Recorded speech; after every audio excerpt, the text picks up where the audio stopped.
მაშასე მეგობრებო, აი აქ ვართ მეხუთე გაკვეთილზე. ძალიან სწრაფად წავედით წინ.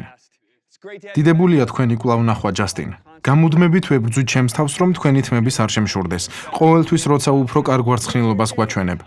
თქვენც კენი მომწონს ის. დაები, დიდებულია თქვენი ნახვა. კენი, თქვენი ვარცხნილობა მდგრადია. ის იგივეა გუშინ, დღეს და სამუდამოდ. მაშასე დავიწყოთ. სარა უნდა წავიდეს და პროგრამისთვის, რომლის სახელიცაა ძეები და ასულები, მოემზადოს. ამაზე ალბათ მომდევნო გაკვეთილის ბოლოს ვილაპარაკებ. ასევე გვყავს ლიზი.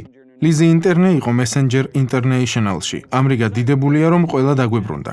მაშასე, ახლა საუბარს ვიწყებთ. ჩვენ გვაქვს საზოგადოებრივი ძალაუფლება. გვყავს ოჯახი. დაები, თქვენ გაქვთ ძალიან კარგი კითხვა საოჯახო ძალაუფლებაზე. დასვით ეს კითხვა. დიახ, თქვენ ახსენეთ წერილის მონაკვეთი, რომელიც მშობლების მორჩილებისკენ მიგვითითებს გარემოებების მიუხედავად. ყოველთვის დაემორჩილეთ თქვენს მშობლებს, როგორც წერილი ამბობს, დიახ. და თუ მშობლები ცოდვის ჩადენისკენ გვიბიძგებენ? აქაც იგივე ვითარებაა. უპირობო დაქვემდებარება, მაგრამ არა უპირობო მორჩილება. ერთადერთი შემთხვევა, როცა მშობლებს არ ვემორჩილებით, არის მათი მხრიდან ცოდვის ჩადენისკენ მოწოდება, ან ღვთის სიტყვის წინააღმდეგობა. ამას ჩვენ დაქვემდებარებული დამოკიდებულებებით ვაკეთებთ. ჩვენ გვყავს საზოგადოებრივი ძალაუფლება, უფროსები, მასწავლებლები, მწვრთნელები და ასე შემდეგ. ამრიგად, ამ სამზე ვილაპარაკებთ. მთელი ეს გაკვეთილი საეკლესიო ძალაუფლებაზე სასაუბროდ შემოვინახე. ძალიან ბევრია სათქმელი, ჩვენ საეკლესიო ძალაუფლებაზე ვლაპარაკობთ, ვსაუბრობთ მსახურების ლიდერებზე. წერილის თანახმად, ესენი იქნებიან მოციქული, წინასწარმეტყველი, მახარებელი, პასტორი, მასწავლებელი და ყველა სხვა, ვინც მსახურების პოზიციაზე დგას. და მან მოგცა ერთნი მოციქულებად, მეორენი წინასწარმეტყველებად, ზოგნი მახარებლებად, ზოგნი კი მწყემსებად და მასწავლებლებად, რათა აღჭურვონ წმინდანები მსახურების საქმისთვის. ქრისტეს სხეულის აღსაშენებლად. ამრიგად ხედავთ, რომ ეს მსახურებები თავად იესომ დაადგინა.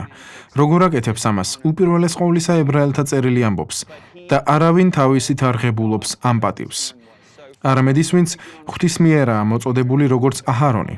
პირველი, თქვენით ვერ მიიღებთ ამ პატივს.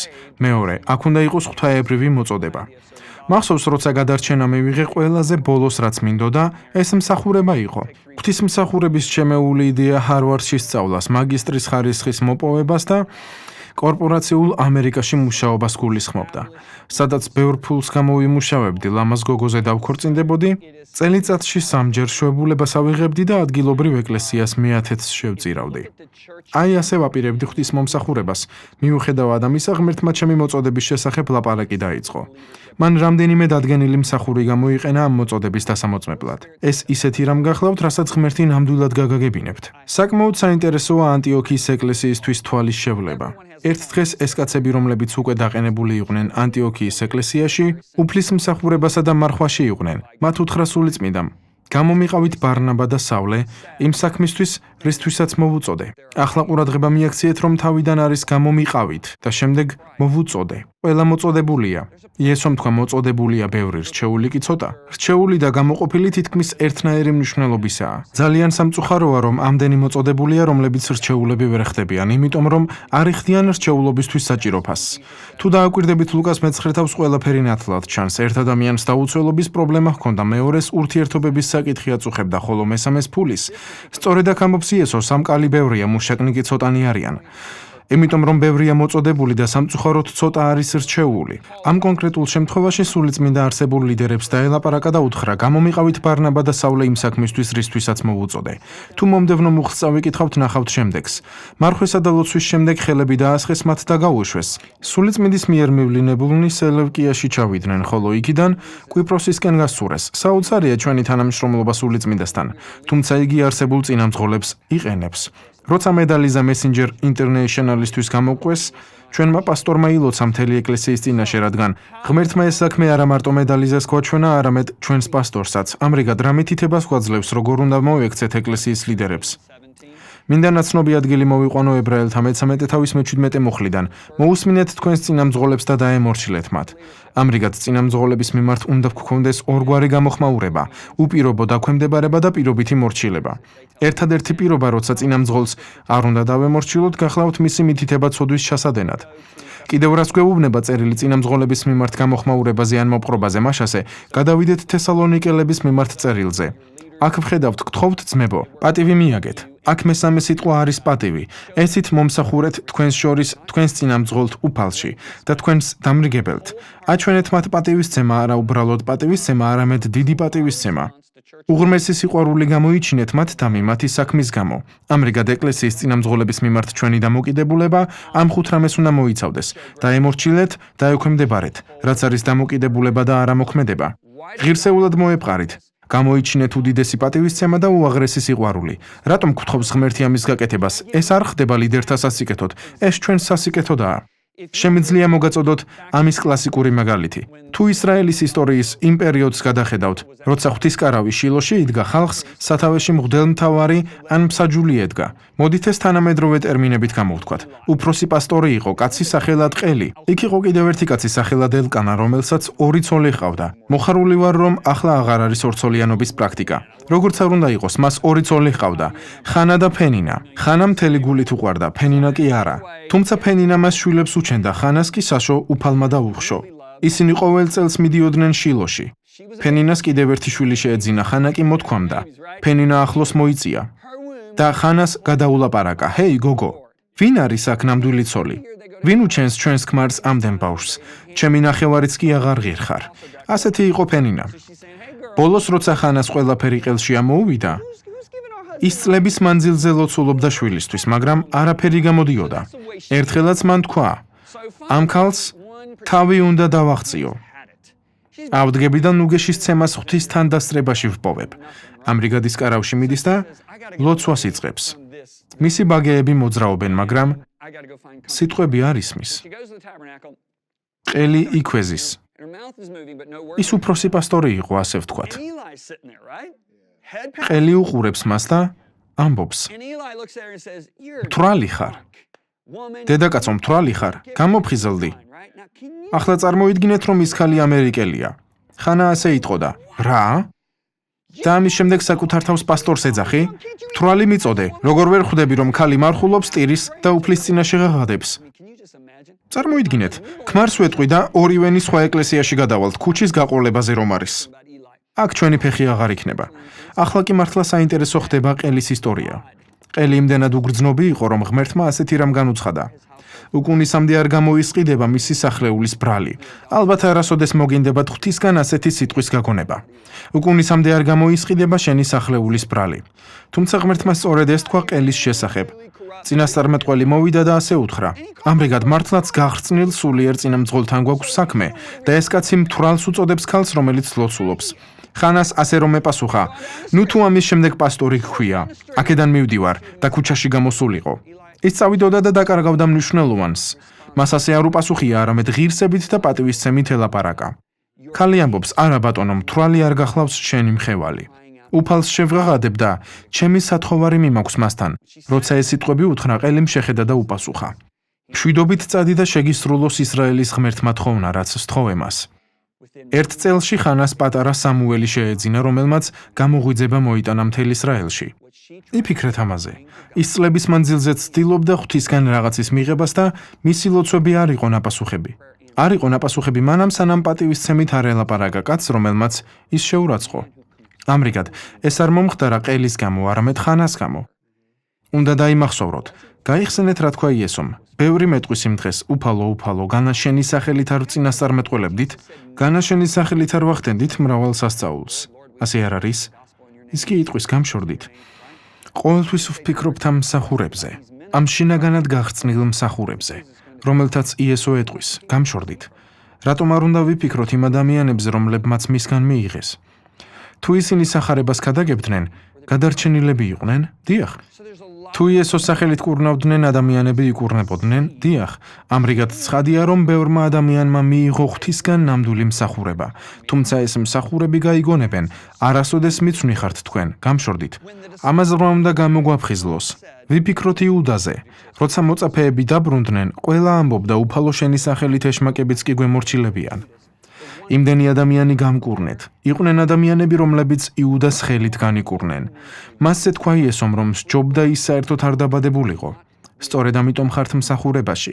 უნდა გააცნობიეროთ, რომ ღვთიური მოწონება არ არის კავშირში თქვენს ცხოვრებაში არსებულ ცხებულებასთან. ღვთიური მოწონება თქვენი ხასიათია. ერთ დღეს ვლოცულობდი, ჩემს ვაჟებს ვუთხარი. ნება მომეცით, ეს გითხრათ.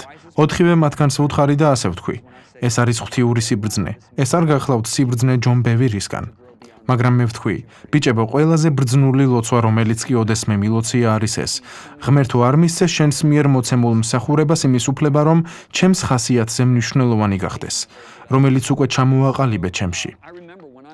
დიდად მადლიერი ვარ, რადგან ბევრი შემთხვევა მინახავს, როცა მსახურება ადამიანის ხასიათის თვისებებზე მნიშვნელოვანი გახდა. სწორედ ხასიათია ის საფუძველი, რომელზეც მსახურება შენდება. ამრიგად მახსოვს, როცა ჩემი ეკლესიისთვის და ჩემი პასტორებისთვის ვშრომობდი. იყვნენ მოწვეული სტუმრები. ჩემი სამუშაო მდგომარეობდა ამ სტუმარი მხადაგებლების მომსახურებაში მთელი 4 წლის მანძილზე. ისინი სხვაგვარად მოქმედებდნენ, როცა ჩემთან ერთად მარტონი იყვნენ ავტომობილში და გაკვირვებული ვიყავი. შემდეგ იგივე ადამიანების სცენაზე დგებოდნენ და ვხედავდი, რა საოცარ საქმეებს აკეთებდა ღმერთი და სასწაულებს.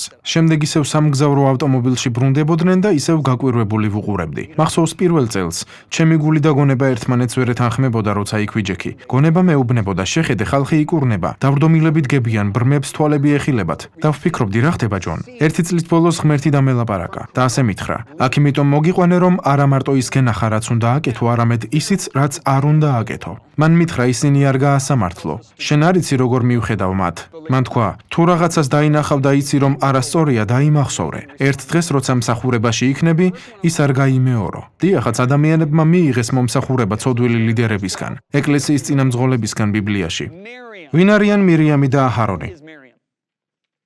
მოსეს და მოდით ვისაუბროთ იმ ადამიანებზე, რომელთა საქმე კარგად ვერ წავიდა, იმის გამო რომ წინამძღოლებს სათანადოდ არ უპასუხეს. მირიამი წინასწარმეტყველი ქალია, თან მოსეს და მოსეზე უფროსი. აჰარონი კი მოსეს ძმა არის. ისიც მასზე უფროსია და ის მღვდელმთავარია.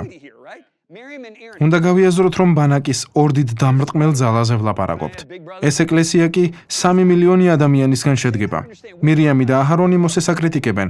მოსე უფროსი მწყემსია, თანამედროვე ტერმინებით ვისაუბრებ. მოსეს იმიტომ აკრიტიკებენ, რომ ქუშელი ქალი მოიყვანა. ვინ არიან ქუშელები? ეს გახლავთ აფრიკის კონტინენტის ჩრდილო-აღმოსავლეთ ნაწილი. ბევრი ბიბლიის მკვლევარი ფიქრობს, რომ ეს ეთიოპიაა. ერთი სიტყვით მოსე აფრიკელ ასულზე დაქორწინდა. ისინი კი ამის გამო აკრიტიკებენ. მართლები იყვნენ თუ არა ამაში? სინამდვილეში მართლები იყვნენ, როცა შევჩერდებით და კარგად დავფიქრდებით, რადგან მაშინ ღმერთს სურდა, რომ ისრაელიანები ერთმანეთს შორის დაქორწინებულიყვნენ აბრაჰამის თესლის შესანარჩუნებლად. და თუ კი ვინმეს უნდა დაეცვა ეს წესი, სწორედ რომ 3 მილიონიანი ეკლესიის ლიდერს. მან კი აფრიკელი ასული მოიყვანა. ახლა ეს ამბავი ძალიან ნათელი გავხატოთ. ძველ აღთქმაში ყველაფერი ჯვარზე მიუთითებდა და საბოლოოდ ახალ აღთქმამდე უნდა მისულიყო. ჯვარი ან შეასწორებდა, ან გააუქმებდა, ან ხელუხლებლად დატოვებდა. თუ გადახედავთ ქებადიდების მოვლენას და ჯვრის მეშვეობით გაატარებთ, ხელუხლებელი დარჩება. თუ აიღებთ კრავების შეწირვას და ჯვრის მეშვეობით შეხედავთ, ის გაუქმდება. თუ აიღებთ წინასწარმეტყველურ მსახურებას და ჯვრის თვალთახედვით გაიაზრებთ, შესწორდება. ძველ აღთქმაში ღვთისგან სიტყვის მისაღებად წინასწარმეტყველი უნდა გეპოვნათ. ახალი აღთქმა ამბობს, რომ ღმერთსა და ადამიანს შორის სხვა შუამავალი არ არის, თუ არა იესო ქრისტე. წინასწარმეტყველები ახალ აღთქმაში მხოლოდ დასამოწმებლად არიან. რას ვიტყვით შენი რასის მიღმა ქორწინებაზე? ის თავისუფლად გადადის ახალ აღთქმაში. პავლე ნათლად ამბობს, არ არსებობს არც მამრი და არც მდედრი, არც იუდეველი და არც ბერძენი. ყველანი ერთნი ხართ ქრისტე იესოში. ამაში არაფერია ცუდი. ფაქტობრივად ღმერთს ეს მოსწონს კიდეც. ღმერთს მოსწონს მრავალფეროვნება. მას ახარებს ჩვენი წარმოშობა სხვადასხვა კულტურიდან და ის ნიჭები, რომლებიც ჩვენში ჩადო. ღმერთი ამით ხარობს და ჩვენც უნდა ვზეიმობდეთ ერთმანეთის გამო. ახლა განსახილველ საკითხს დავუბრუნდები, რადგან კარგა გვარიანად გადავუხვიე. ერთი სიტყვით, ისინი მთელი 100%-ით მართლები იყვნენ, მაგრამ მაინც არასწორი საქციელი ჩაიდინეს. დაიმახსოვრეთ, რომ ამას გამუდმებით ვასწავლი. შესაძლებელია იყოთ 100%-ით მართალი და 100%-ით მტყუანი. ქამი 100%-ით მართალი იყო, რომ მამამისი დათვრა. დიახ, მაგრამ 100%-ით არასწორად მოიქცა და დაიწყევლა მისი შთამომავლობა. ახლა მომდევნო მუხლზე გადავიდეთ. ილაპარაკეს მირიამმა და აჰარონმა მოსეს წინააღმდეგ ქუშელი ქალის გამო, რომელიც ცოლად მოიყვანა. ნუ თუ მხოლოდ მოსეს ელაპარაკებოდა უფალი, განაჩვენც არ გველაპარაკებოდა, მას რამ გააღვივა მათი კრიტიკა? ღმერთმა გამომიყენა. ჩემი წინასწარმეტყველება ახლაც ბიბლიაშია. აჰარონი ფიქრობს, რომ მღვდელმთავარია. ღმერთი ჩემი მხრიდან ლაპარაკობდა. ის ჩემი მხრიდან საქმეებს აკეთებდა. საკუთარ თავს იმ ძალაუფლებაზე ამაღლების საშუალება მისცეს, რომელიც ღმერთმა მათ ზევით დააყენა. იცით თუ არა, რომ თქვენი წინამძღოლი შესაძლოა თქვენზე ნაკლებად ნიჭიერი იყოს. სულიწმინდა მართავს ნიჭებს, მაგრამ იესო მართავს მსახურებებს. გახსოვდეთ, რომ მსახურებანი სხვადასხვანაირია, მაგრამ უფალი იგივე. ამრიგად იესომ თავად დააყენა მოციქული წინასწარმეტყველი და მწყემსი მახარებელი. მასწავლებელი. იესოს სამეფოს ძალაუფლება მისი მსახურებების მეშვეობით მოდის და არა ნიჭების მეშვეობით. ძალიან საშიშია, როცა ძლიერი ნიჭი გაქვთ. იმაზე ძლიერი ვიდრე თქვენს ლიდერს, რომლის დაქვემდებარებაშიც ხართ. ღმერთი მიყენებდა. იგი მიყენებდა ამ ადამიანის შესახებად. იგი მიყენებდა ამ პიროვნების გასათავისუფლებლად. იგი მიყენებდა ამ ადამიანის გადასარჩენად. ჩემს პასტორს კი ბოლო ხანებში არც უნახავს ვინმეს გადარჩენა. ხვდებით რას გულისხმობ? საკუთარ თავს ნამდვილ პრობლემას უქმნი. შემდეგი მუხლი მოულოდნელად, მეყსეულად, უცაბედად. სწორედ ასე მოდის ღვთიური სასჯელი. უთხრე უფალმა მოსეს, აჰარონსა და მირიამს მოულოდნელად გამოდით სამივე საკრებულო კარავთან. ჩემმა ცოლმა იცის თქმა და ეს ძალიან მომწონს. ჯონ, შეგიძლია წარმოიდგინო, როგორ უბიძგებს მირიამი აჰარონს და ეუბნება. მოემზადე, ღმერთი უფროს მწყემსად დაგაყენებს, რადგან მოსემ ეს შანსი ხელიდან გაუშვა იმ აფრიკელი გოგოს გამო. ამრიგად ღმერთი ჩამოდის. მირიამსა და აჰარონს წინ გამოსვლას უბრძანებს და მათ ეუბნება. როგორ არ შეგეშინდათ მოსეს, ჩემი მსახურის წინააღმდეგ რომ ლაპარაკობთ. ოჰო, აღინთო უფლის რისხვამაც ზედა განშორდა უფალი. სხვა სიტყვებით რომ ვთქვათ, ღმერთი მირიამსა და აჰარონს ასე ეუბნება, სად არის თქვენი შიში ჩემდამი? დააკვირდით შემდეგ. აღინთო უფლის რისხვა მათზე. გინახავთ თავის შვილზე ძალზე გაბრაზებული მშობელი. გთხოვთ გაიაზროთ, რომ ღმერთს არ სძულდა მირიამი და აჰარონი, თუმცა ძალიან კი გაუბრაზდა და განშორდა უფალი, აშორდა ღრუბელი კარავს და თოვლივით დაფარა კეთრმა მირიამი. ახლა აქ რამდენიმე საკითხი მინდა გამოვკვეთო. უპირველესად, რატომ მარტო მირიამი? მაშასე, ქალი, ალბათ უფრო გულახდილად ლაპარაკობდა და მეორე, აჰარონი. მღვდელმთავარი გახლდათ და ღმერთი ამას ვერ დაუშვებდა. ბიბლიის ბევრ მკვლევარს ამ საკითხზე განსხვავებული აზრი აქვს, მაგრამ კეთრი სერიოზული რამ იყო. მოსე მირიამისთვის შუამდგომლობს, ის ამბობს, ღმერთო მოაშორე კეთრი მას და ღმერთი პასუხობს. 7 დღე ჩაიკეტოს ბანაკის გარეთ და შემდეგ დაბრუნდეს. მაშასე, ის განიკურნა.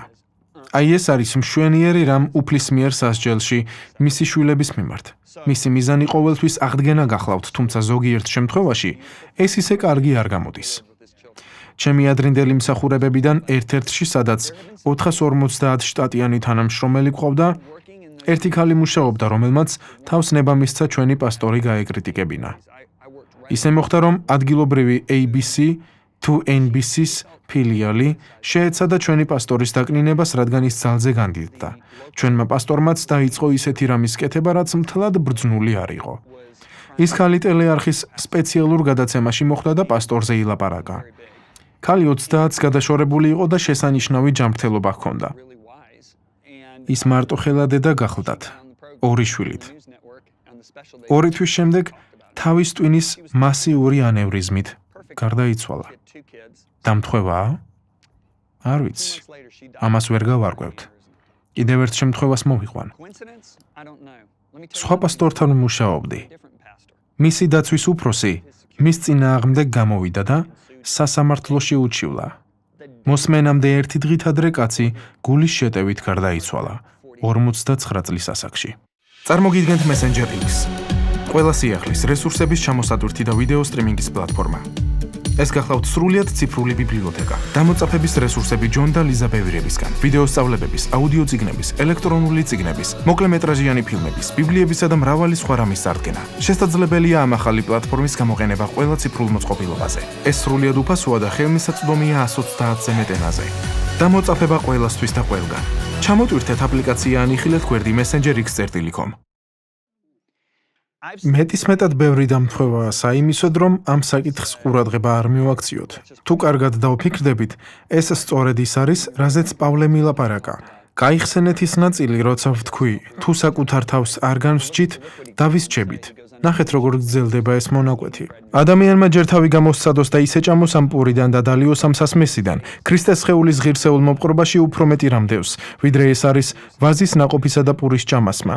ვინც უღირსად ჭამს და სვამს თავისი თავის დაგმობას ჭამს და სვამს, ვერ შეუცვნია რა უფლის სხეული. ამის გამო ბევრია თქვენ შორის უძულური და ავადმყოფი და ბევრს სძინავს. სხვა თარგმანი ამბობს, რომ ასეთები ნაადრევად გარდაიცვალნენ. ამრიგად ეს არის ძალიან სერიოზული ამბავი, როცა წინამძღოლებს ვაკრიტიკებთ, სინამდვილეში ღმერთს ასევე უბნებით, ღმერთო შენს საქმეს ვერ აკეთებ კარგად და ამიტომ მე გავაკეთებ შენს ნაცვლად. ეს ღვთისშეურაცხყოფაა. ღმერთი ამბობს, მე მივეცი მათ ძალაუფლება. მე ვარ ის, ვინც ამ საკითხს მიხედავს. რატომ არ შეგეშინდათ ჩემი მსახურის გაკრიტიკება? მოსე თქვენი მსახური არ არის აჰარონ და მირიამ. ის ჩემი მსახურია. თუ რამე არასწორს ჩადის, მე მივხედავ ამ საქმეს. აი რა თქვა მან. მოდით ბაყაშას, ისრაელის მეფეს გადავხედოთ. ეს კიდევ ერთი საინტერესო ამბავია. მეფე იერობყამი, თუ გახსოვთ, ის მეფეა, რომელმაც ისრაელის 10 ტომზე მმართველობა მიიღო. გახსოვთ, როგორ გაიყო სამეფო სოლომონის შემდეგ? რეჰაბყამს იუდა და ბენიამინი დარჩა. ხოლო იერობყამს დანარჩენი 10 ტომი შეხვდა. იერობყამი ღმერთს არ დაემორჩილა. ამრიგად, ახიათ წოდებულმა წინასწარმეტყველმა ღვთისსიტყვა გადასცა იერობყამის ცოლს. ნახეთ, საიდან არის ეს სიტყვა. აჰა, ამიტომ უბედურებას მოუვლენ იერობყამის სახლს და ამოვუწყვეთ იერობყამს ყველა კედელთან მიმშარდავს. ეს წინასწარმეტყველმა უთხრა იერობყამის ცოლს. ახლა ერთი თავით წინ წავიწიოთ. გახსოვდეთ, რომ შესაძლოა მეფეთა წიგნის ერთი თავი 20 წელს მოიცავდეს. გამეფთა თუ არა ბაყაშა, იერობყამის ერთ-ერთი მსახური. ანუ ის მეფე იერობყამის დიდგვაროვნებში შედიოდა. მოსრა იერობყამის მთელი სახლი. ცოცხალი არავინ დაუტოვა იერობყამს, ვიდრე მთლიანად არ გაანადგურა უფლის სიტყვისამებრ, როგორც ბრძანა თავისი მსახურის, შილუელი ახიას პირით. ახლა მომდევნო თავზე გადავიდეთ რამდენიმე წლის შემდეგ. ღმერთი ბაყაშას ელაპარაკება, რადგან მეფე ის გახდა. აჰა, პირწმინდად აღგვი, ბაყაშა შენ და შენს სახლს და გაქცევ იერობყამ ნებატის ძის სახლივით. დააკვირდით. ეს სიტყვა უფლისგან ბაყაშასა და მისი სახლეულის წინააღმდეგ გამოვიდა, იმიტომ რომ მან ღვთის თვალში ბოროტება ჩაიდინა. მან გაანადგურა იერობყამის სახლეული. სასჯელი მოვიდა მასზე, რადგან იერობყამის სახლეული გაანადგურა. მიუხედავად იმისა, რომ ეს წინასწარმეტყველი ახიას პირით ითქვა. ახლა დააკვირდით ამას და შეადარეთ დავითს. შევხედოთ დავითს, ღმერთმა ის მეფე საულის ხელქვეით დააყენა, ასე არ არის? ზოგიერთი ადამიანი ამბობს, რომ საულმა თავად დააყენა თავი მეფედ. არა, ღმერთმა უთხრა წინასწარმეტყველს სამუელს, ვნანობ რომ გავა მეფე საული. ღმერთმა თქვა, გავა მეფე საული.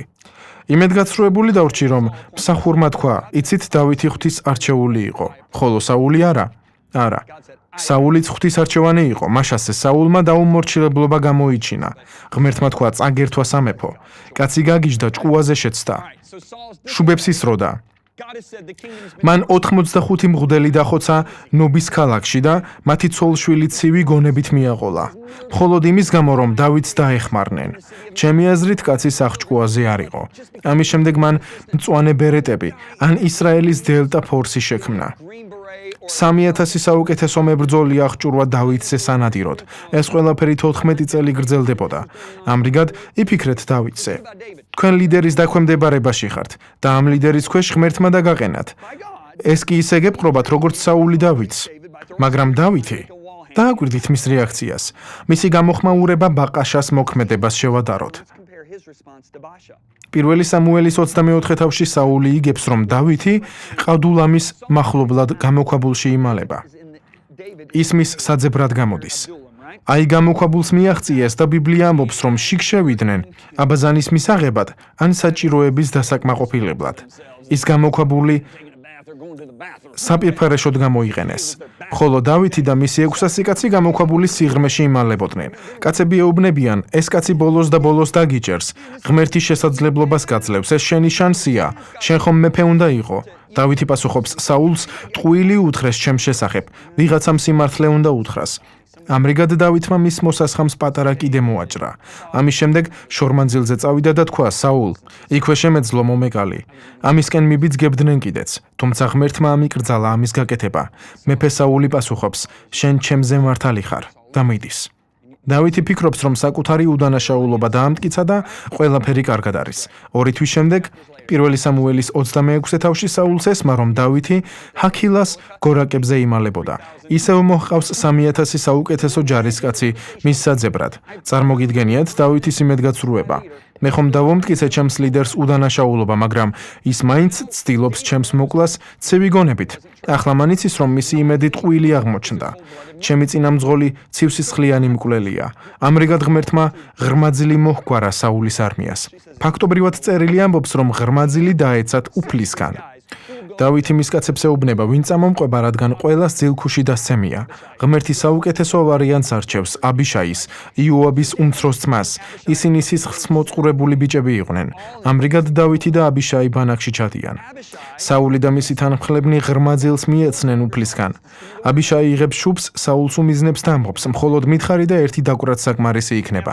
თუმცა დავითი არაფერს ეუბნება. აბიშაი ეუბნება, დავით, არ მითხრა, რომ ფიქრობ, როგორ არ გააკეთო ეს საქმე. გულისხმობ, რომ შენი უდანაშაულობა უკვე დაუმტკიცე 2 თავის წინ.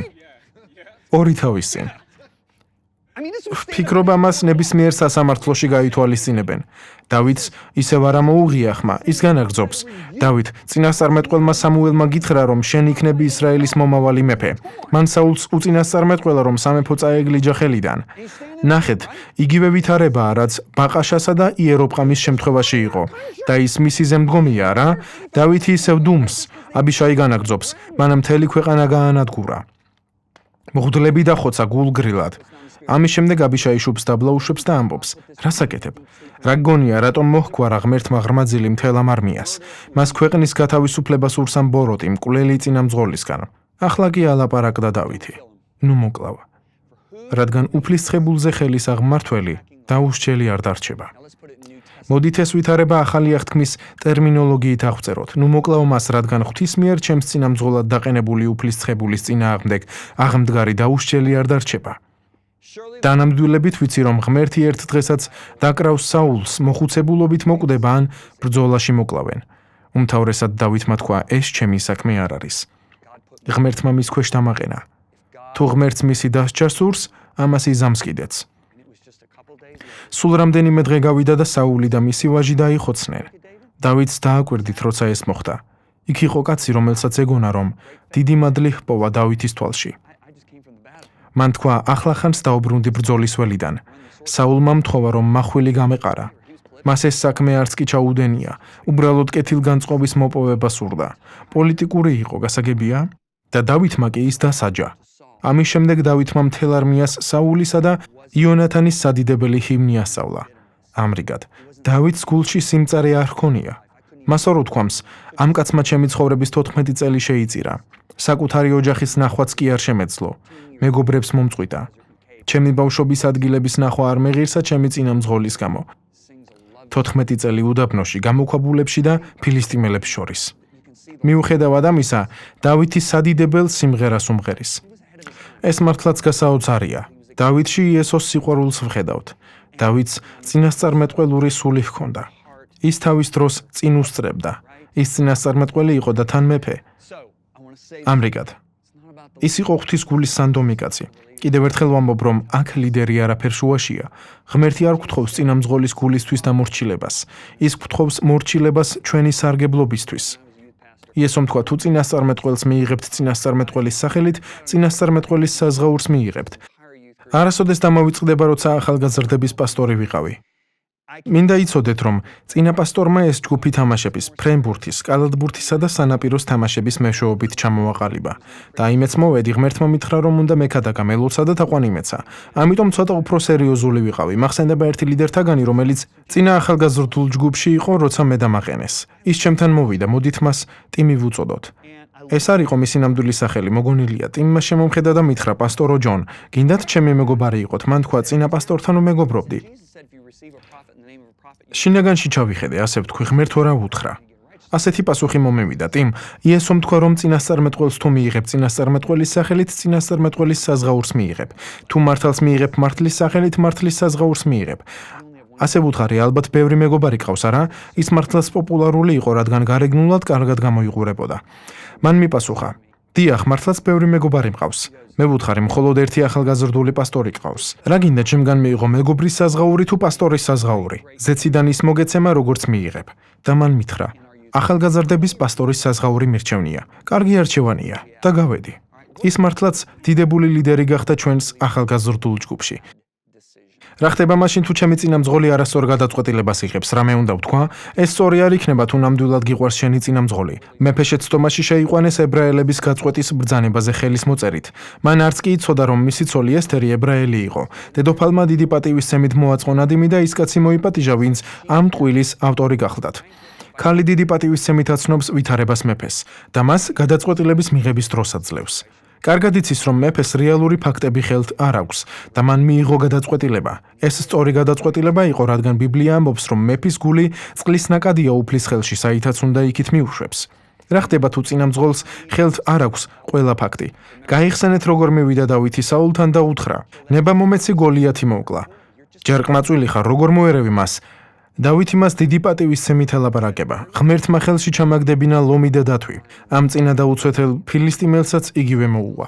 დავითმა იცოდა, რომ მეფის გული უფლის ხელში იყო. ღმერთმა იმოქმედა საულის გულში და მან თქვა: წადი შეერგინე. მან იგრძნო დავითის რწმენა. საინტერესოა, რომ დავითის ძმამ ასე თქვა: აქ რა გინდა?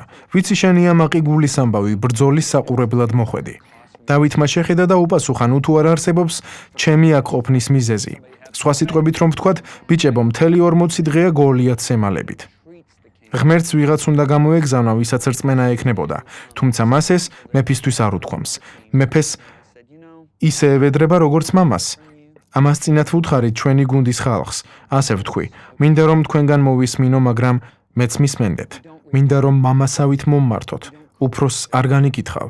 უფროსს არ უნდა შეუსწორო. უფროსს უნდა სთხოვო. ლიდერს უნდა სთხოვო. ეს ძალიან მნიშვნელოვანია, ამრიგად ბიბლიაში ბევრი ამგვარი ადგილია და დანარჩენები აღწერილი მაქვს წიგნში საფარქვეში. მაგალითად, აბიგაელი, რომელიც დავითთან მოვიდა და ქმარი მისგან იხსნა. ამის განმარტებაც გადმოვეცი. არსებობს შემთხვევები, როცა ლიდერები ცუდ გადაწყვეტილებებს იღებენ. დავითი შურისძიებას აპირებდა. ეს საშინელი გადაწყვეტილება იყო, თუმცა აბიგაელი მოვიდა და მისი გულის ზრახვა გონივრულად შეცვალა. არის დრო, როცა ლიდერებს გვჭირდება. მე შემიძლია ვილაპარაკო როგორც ლიდერმა. მინდა რომ მომისმინონ, თუმცა არ მინდა ჩემს ირგვლივ ისეთი კაცები და ქალები იყვნენ, რომლებიც ყველაფერზე თავს მიქნევენ. მინდა სხვებს ვუსმენდე, მაგრამ ისეთი პატივისცემით მელაპარაკონ, როგორც მამას შეეფერება, გასაგებია?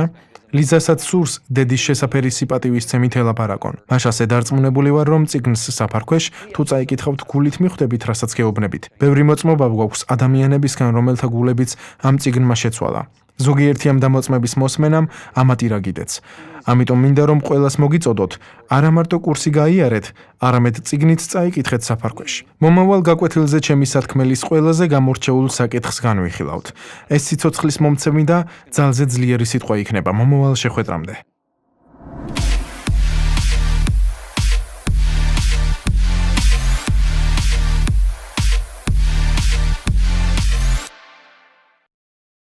წარმოგიდგენთ Messenger X.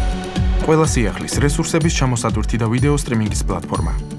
ეს გახლავთ სრულიად ციფრული ბიბლიოთეკა. დამოწაფების რესურსები ჯონ და ლიზა ბევირებისგან, ვიდეო სწავლებების, აუდიო წიგნების, ელექტრონული წიგნების, მოკლემეტრაჟიანი ფილმების, ბიბლიებისა და მრავალი სხვა რამის წარდგენა. შესაძლებელია ამ ახალი პლატფორმის გამოყენება ყველა ციფრულ მოწყობილობაზე. ეს სრულიად უფასოა და ხელმისაწვდომია 130-ზე მეტ ენაზე. დამოწაფება ყველასთვის და ყველგან. ჩამოტვირთეთ აპლიკაცია ან იხილეთ გვერდი messenger.x.com.